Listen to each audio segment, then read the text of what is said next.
tal, familia? Dios te bendiga. Gracias por unirte a un estudio más de la palabra de Dios.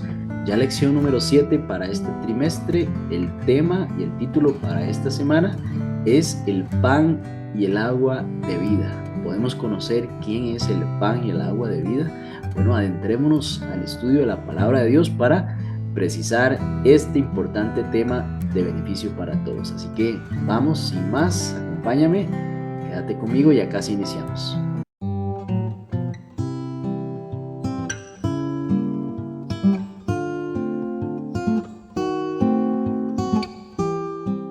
Bien, gracias por unirte nuevamente. Acompáñame con una oración.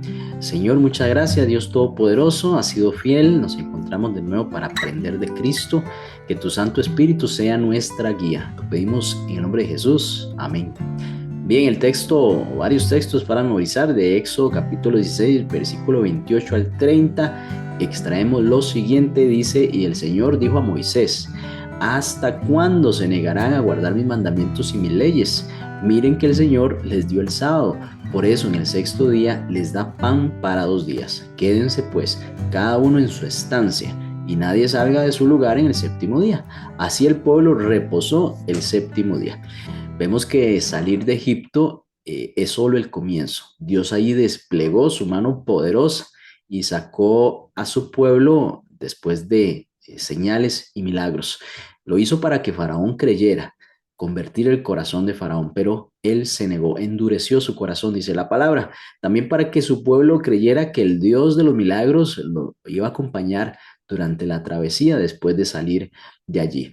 Por eso Dios no solo quería liberar a ese pueblo físicamente de allí, es decir, trasladar esa nación, todo ese pueblo de un lugar a otro, sino formar en ellos un carácter santo, disciplinado y también dependiente de él. Así que en ese proceso de enseñanza iban a haber elementos, sea que los retomaban o que iban a aprender de Dios enseñanzas importantes para justamente moldear su carácter, un carácter que debía de parecerse al de Dios. Una de esas señales fue el sábado, también la provisión de maná, que justamente se daba durante 6 días, pero en el séptimo día no había provisión de maná, sino que se guardaba por ración doble el día anterior.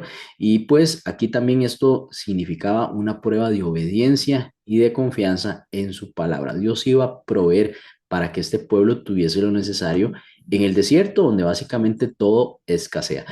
Así que en esta travesía, después de salir de Egipto, después de cruzar el Mar Rojo, de ver el impresionante milagro en el cual pues tenían más fundamento para creer en Dios, Dios quería entonces establecer al menos 5 elementos en su carácter. El primero era disciplina y obediencia diaria. No era algo que debía suceder una vez al mes o una vez por semana, sino que diariamente Dios quería que ellos creyeran, es decir, no solo que creyeran, sino que también obedecieran. Dios probó su fidelidad con instrucciones simples a la hora de dar el maná. El descanso sabático aquí se convirtió también en una prueba visible de lealtad. Como aspecto número 2, el dominio propio y abnegación. Eso debían aprender las personas del pueblo de Israel. La tentación, por ejemplo, de regresar a Egipto mostraba su falta de autocontrol espiritual. En el mínimo momento de escasez de algo, ya querían regresarse a Egipto. Como número 3, la generosidad y la cooperación comunitaria. Es difícil muchas veces trabajar comunitariamente porque debemos de privar quizá alguno de nuestros beneficios en beneficio de otros, ¿no? La victoria, en este caso, requirió unidad, oración, apoyo y trabajo en conjunto. Debían de trabajar como un pueblo en aras del beneficio común. También la confianza en el liderazgo de Dios, porque Dios, utilizando a Moisés como instrumento de liberación al llevarlo a Egipto, mostrar todos los milagros y sacar al pueblo de allí, le estaba dando autoridad a Moisés para liderar este pueblo. Así que también el pueblo debía ser sumiso con lo que Moisés traía de parte de Dios. Y además el progreso paso a paso. Como dice un proverbio chino, un viaje largo se recorre paso a paso y hay que dar siempre un primer paso. Cada paso tiene su propio reto. El pueblo así lo debía de entender y cada uno de esos pasos debía poner su confianza en Dios. La experiencia entonces de Israel, que vamos a ver con el maná y también con el sábado, nos recuerda que obedecer a Dios es confiar en que Él cuida cada detalle, cada paso que nosotros vayamos a dar, Él desea acompañarnos. Así que, bueno, vamos a profundizar más en todas estas enseñanzas en el siguiente estudio.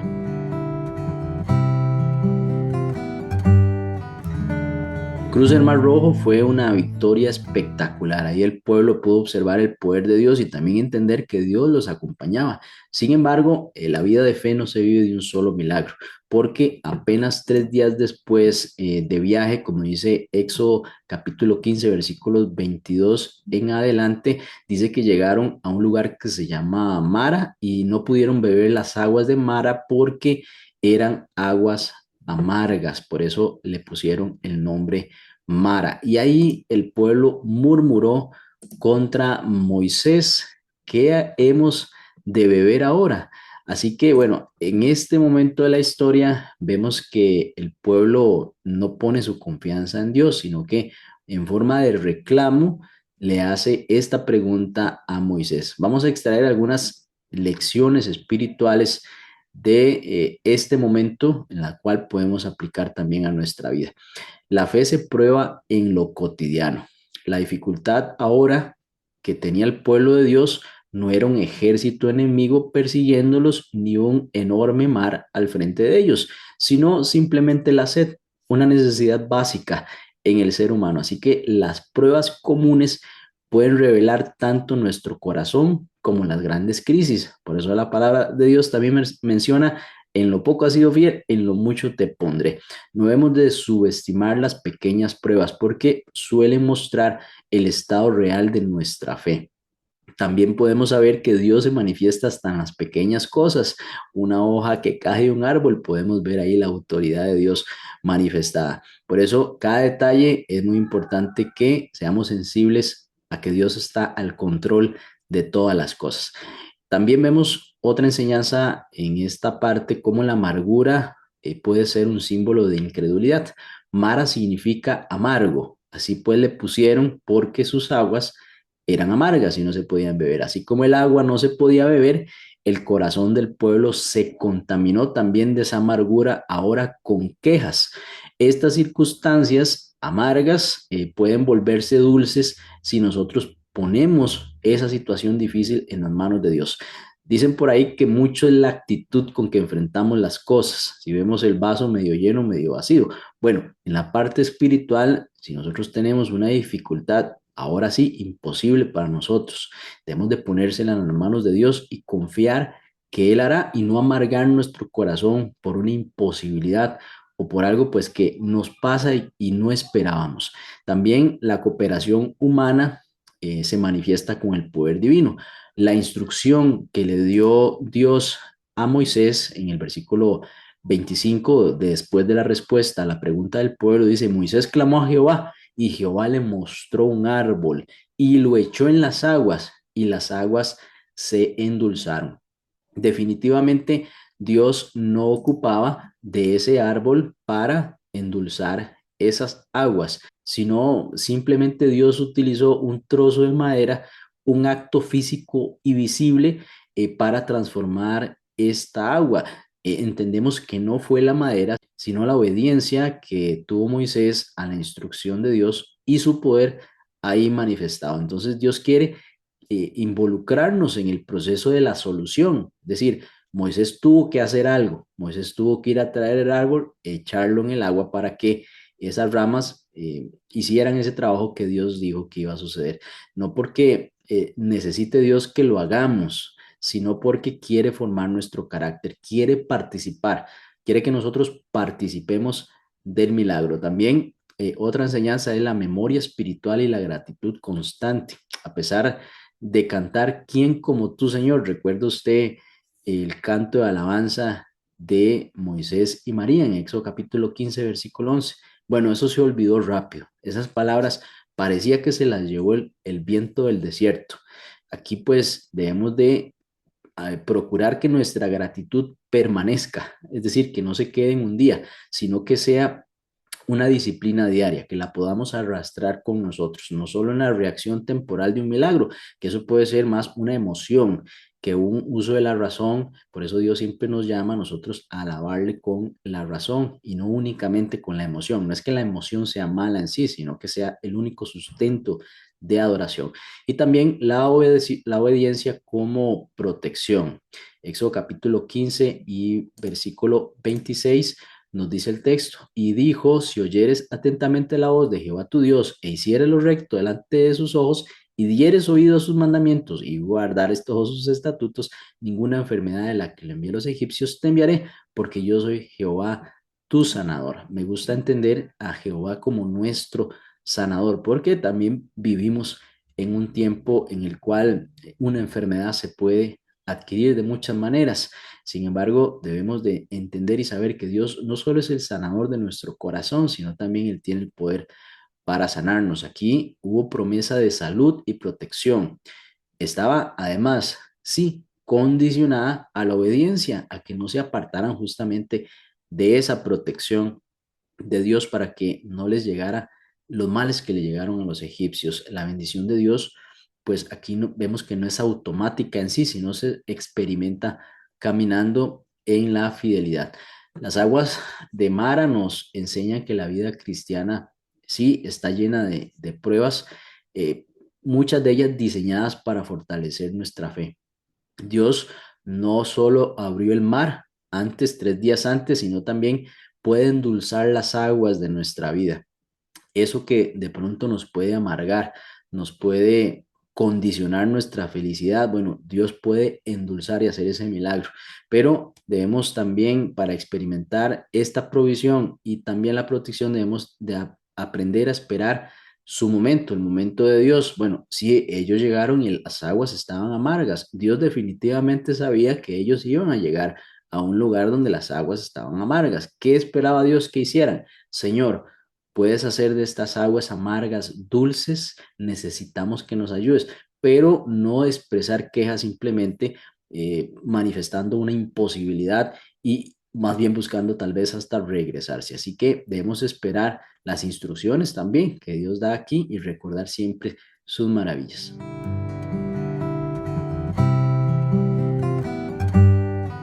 El hambre y la sed, estando en el desierto, fueron pruebas recurrentes en la peregrinación de este pueblo.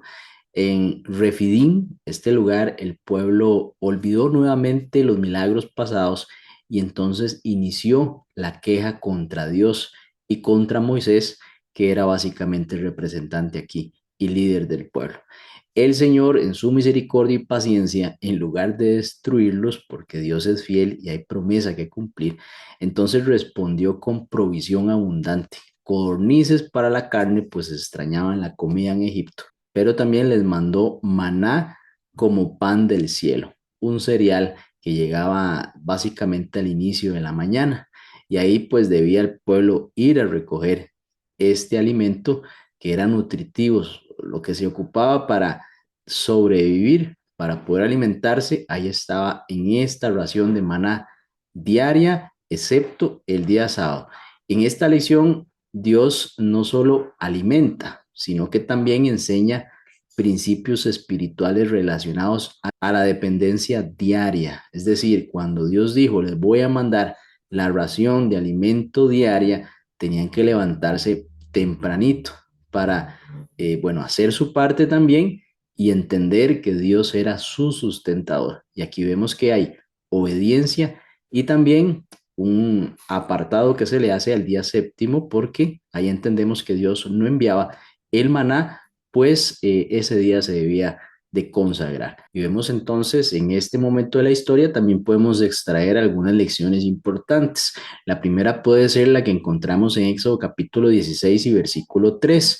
Dice así: y les decían los hijos de Israel, ojalá hubiéramos muerto por mano de Jehová en la tierra de Egipto, cuando nos sentábamos a las ollas de carne, cuando comíamos pan hasta saciarnos, pues nos habéis sacado a este desierto para matar de hambre a toda esta multitud. Piense usted en esta declaración, se estaban olvidando de muchas cosas definitivamente, así que el peligro de una memoria selectiva es lo que también nosotros podemos tener. En este caso, el pueblo se estaba olvidando de muchas cosas que Dios había hecho por ellos hasta llegar allí. El pueblo recordaba a Egipto como un lugar de ollas de carne, básicamente dice el título, olvidando la esclavitud. Qué interesante, eran esclavos, pero en este momento no se acordaban de eso. Preferían haber seguido siendo esclavos, pero comiendo lo que su gusto quería en ese momento. Cuando la fe se debilita, como le sucedió aquí, el pasado se distorsiona y se idealiza. Se estaban olvidando de los factores importantes de por qué ellos ya no estaban en Egipto. Bueno, porque eran esclavos. Y ahí simplemente se acordaban de este detalle de la comida. Vemos también cómo la comida puede ser una prueba espiritual. Qué tremendo esto. Desde Adán y Eva en el huerto del Edén, pues parte de la tentación es comer del fruto del árbol prohibido, y hasta Jesús estando en el desierto, siendo tentado, el apetito ha sido un terreno de tentación. Es importante entonces que nuestro control del apetito está ligado al dominio propio, y el dominio propio es parte del fruto del Espíritu Santo. Y al tener dominio propio podemos mostrar también fidelidad a Dios. El maná, este alimento que era como un cereal que no duraba ahí durante todo el día, sino que aparecía tempranito y con los rayos del sol al avanzar la mañana, pues ya no servía o básicamente se desintegraba. En Éxodo capítulo 16, versículo 4, nos dice la palabra de Dios acá, y Jehová dijo a Moisés, he aquí yo os haré llover pan del cielo. Aquí hay todo un significado importante. El maná que cae del cielo no era simplemente que ahí necesariamente aparecía, sino que tiene esta connotación, una connotación que venía de parte de Dios. Claro, así entonces el maná caía cada día, enseñando a confiar en Dios diariamente y también no acumular quizá por el miedo. Uy, ¿será que mañana no va a haber? ¿Será que mañana Dios nos va a fallar? ¿Será que ya mañana no vamos a tener esto? Eso los ayudaba también a proyectarse a que mañana Dios iba a estar con ellos, porque si no, alguien iba a acumular pensando que era parte de lo que debía hacer, si no, ya después iba a quedar sin comida. Así pues, acumular más de lo que Dios indica refleja entonces desconfianza. También vemos cómo 4 milagros semanales importantes confirmaban la santidad del sábado. El primero era la ración doble el día sexto, es decir, cuando era viernes en nuestro contexto, Dios mandaba una ración doble, y esa ración doble se podía preservar para entonces el día siguiente, que era el día de reposo. Y ahí pues había una preservación del maná. Era un milagro que ese maná se preservara de un día a otro, porque entre semanas, si se guardaba para el siguiente día, no servía ese maná. El sábado no había maná, es decir, había que obedecer en juntar ración doble el día sexto, porque si no, el sábado ya Dios no iba a enviarlo. También la seguridad de que había una provisión diaria en los demás días. No se debía de pensar muchos días adelante, porque Dios iba día a día poniendo este alimento en las manos de su pueblo.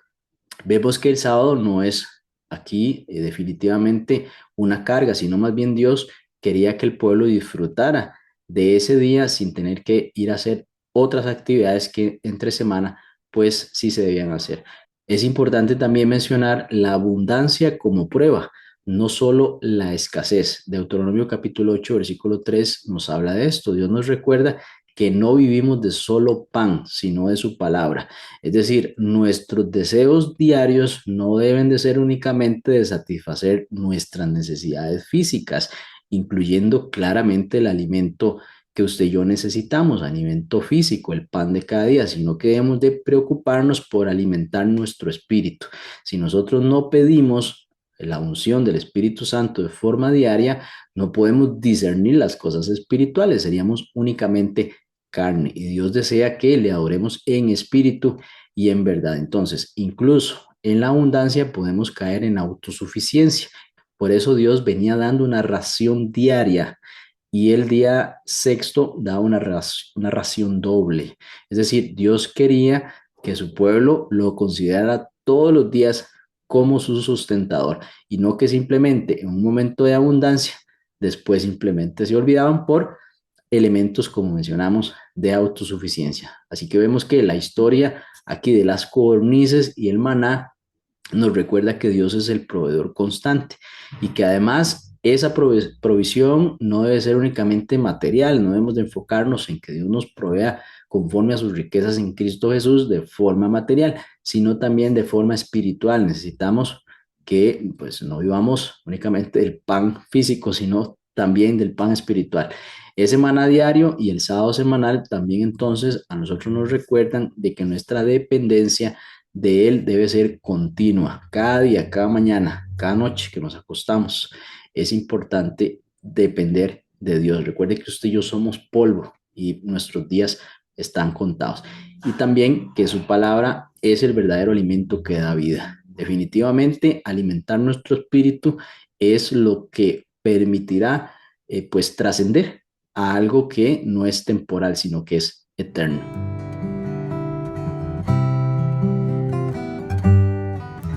Primera Corintios capítulo 10 versículo 4 dice, y todos bebieron la misma bebida espiritual porque bebían de la roca espiritual que los seguía, y la roca era Cristo.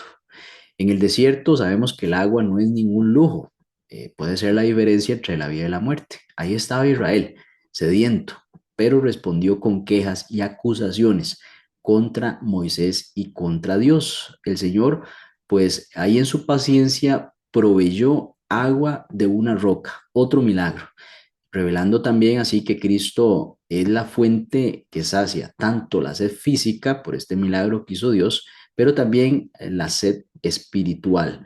En Éxodo capítulo 17 básicamente encontramos esta historia donde el versículo 2 dice, y altercó el pueblo con Moisés y dijeron, danos agua para que bebamos. Y entonces aquí Moisés dijo, ¿por qué altercáis conmigo? ¿Por qué tentáis a Jehová? Y entonces el pueblo allí murmuró y le dijo que por qué los hizo subir de Egipto para matarlos de sed.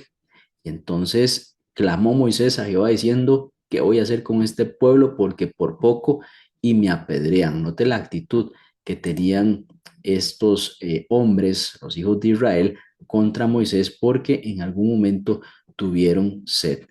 Y también entendemos aquí cómo Dios provee incluso en medio de la incredulidad, porque aquí estaban estas personas murmurando, tentando a Jehová, y aún así Dios provee agua de esa roca. Si Dios hubiese querido, pues eso no sucede, pero aquí vemos misericordia de Dios. Éxodo capítulo 17, versículo 6, hay una instrucción que le da Dios a Moisés, ponte allí, yo estaré contigo, golpea la roca y entonces de allí saldrá agua. A pesar de estas quejas, Dios no negó la provisión.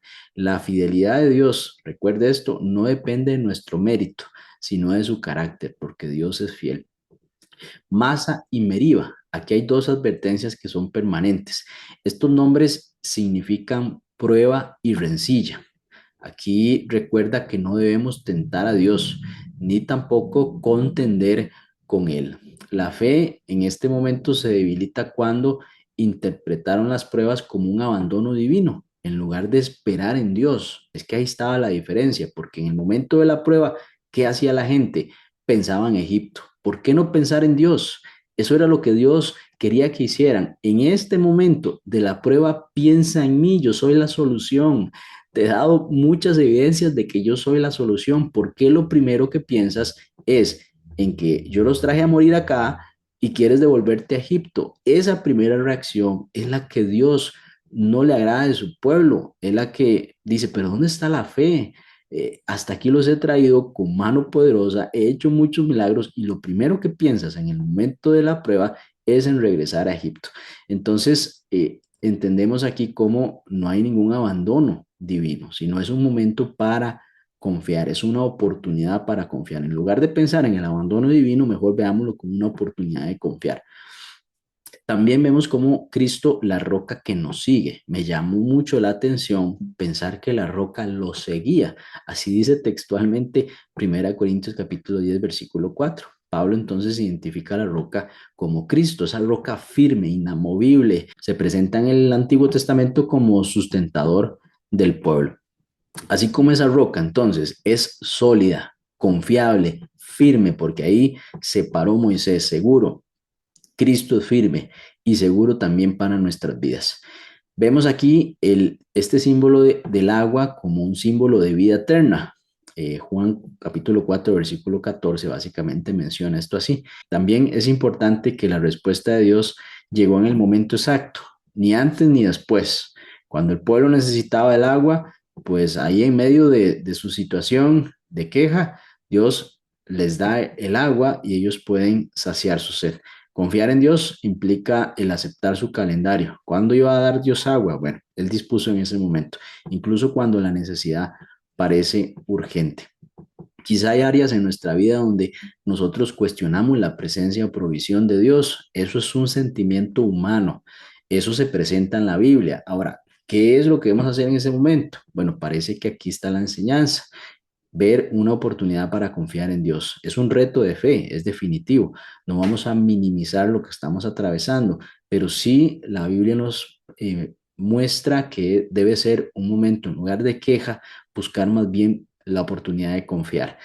Sustituir la queja por oración. Qué importante este ejercicio, ¿verdad? Cuando enfrentemos esa escasez o necesidad. Es una prueba de fe. Beber cada día del agua de vida de Cristo es una ración diaria de su Santo Espíritu, que la unción del Espíritu Santo permee en nosotros a través del estudio de la palabra y la comunión con Dios. Y allí, en la roca de Oreb, no solo se sació la sed del pueblo, sino también que señaló a Cristo como la fuente inagotable de vida para vida eterna. En cada etapa del camino, Dios nos invita a beber de su gracia, a recibir una unción del Espíritu Santo para buscar confiar. Es un tema, pues sí, es un reto para nosotros que nos cuesta dimensionar las cosas espirituales, pero con ayuda del Espíritu se pueden lograr. Debemos de aprender a esperar también en su tiempo y vivir confiados en que esas promesas son tan firmes como la roca misma.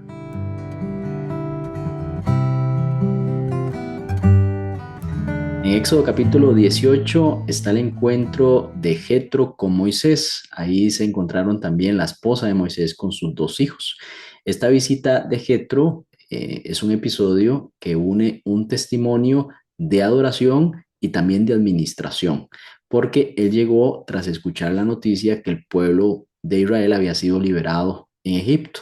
Y no solo reconoció la grandeza de parte de Dios, sino que también aportó un consejo práctico que transformó la organización del pueblo.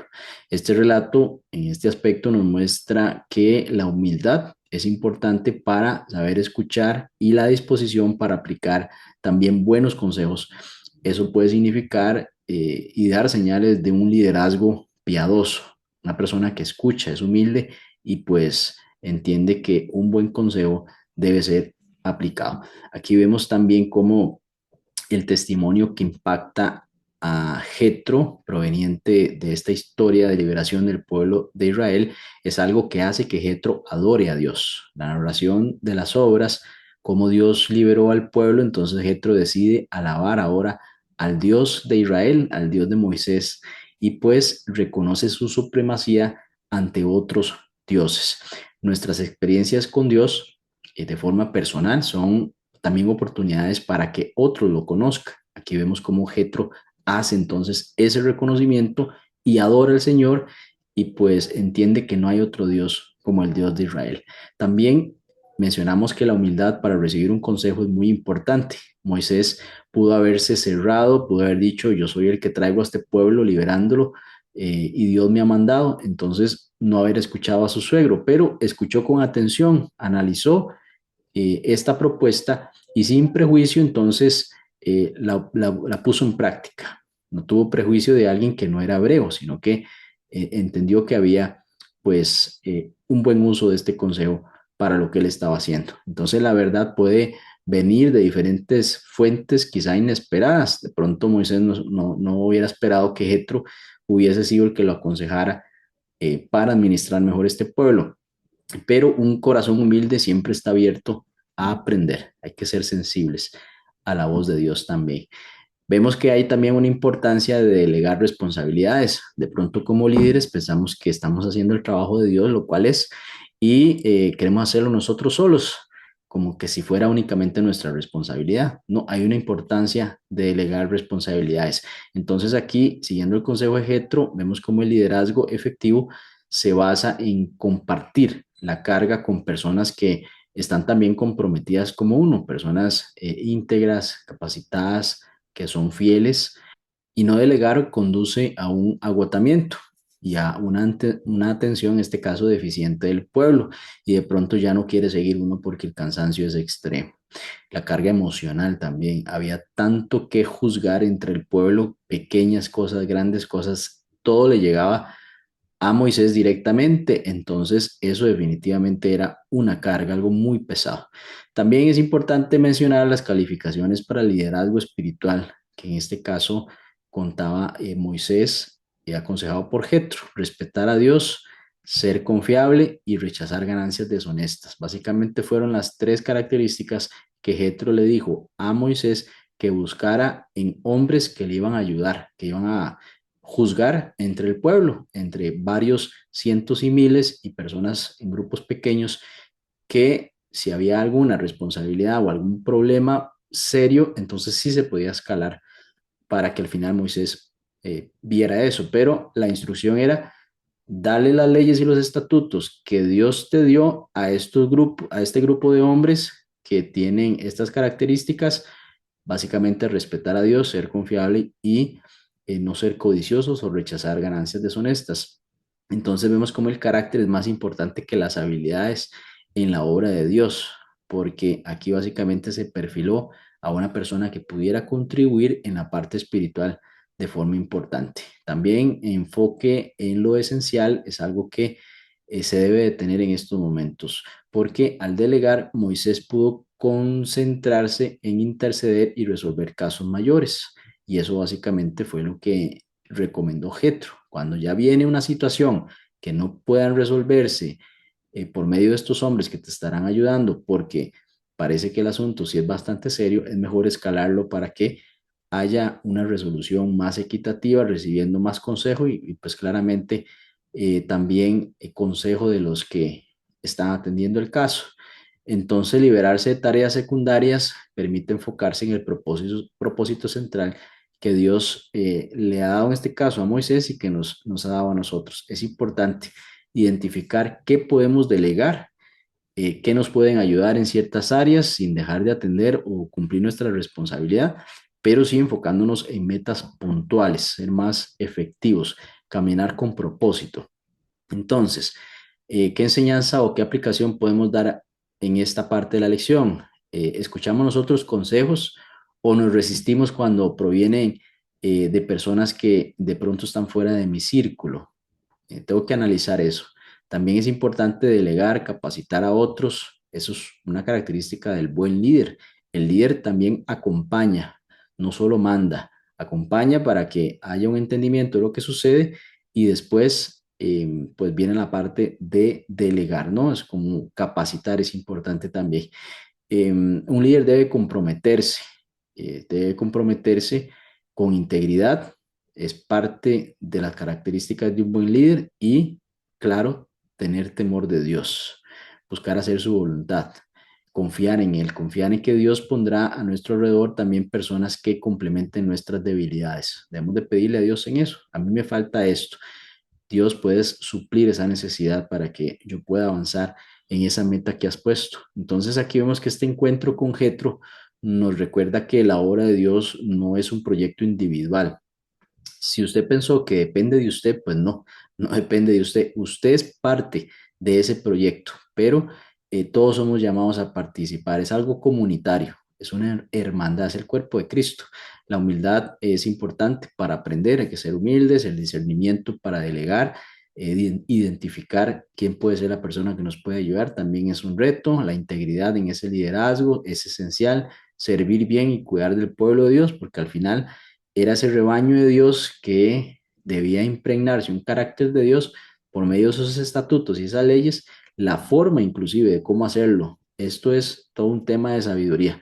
El líder sabio no es aquel que hace todo, sino aquel que permite que otros crezcan y también participen de la misión. Desarrollar los dones en la iglesia es un reto también. Dios nos invita a eso porque de pronto somos los mismos siempre en lo mismo. No, debemos de ir fomentando ese liderazgo para que también haya más participación.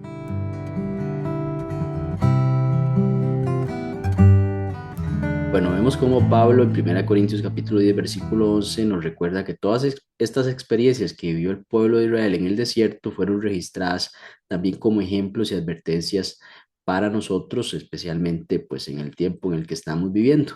Cristo es el único que puede saciar plenamente el hambre y la sed del alma.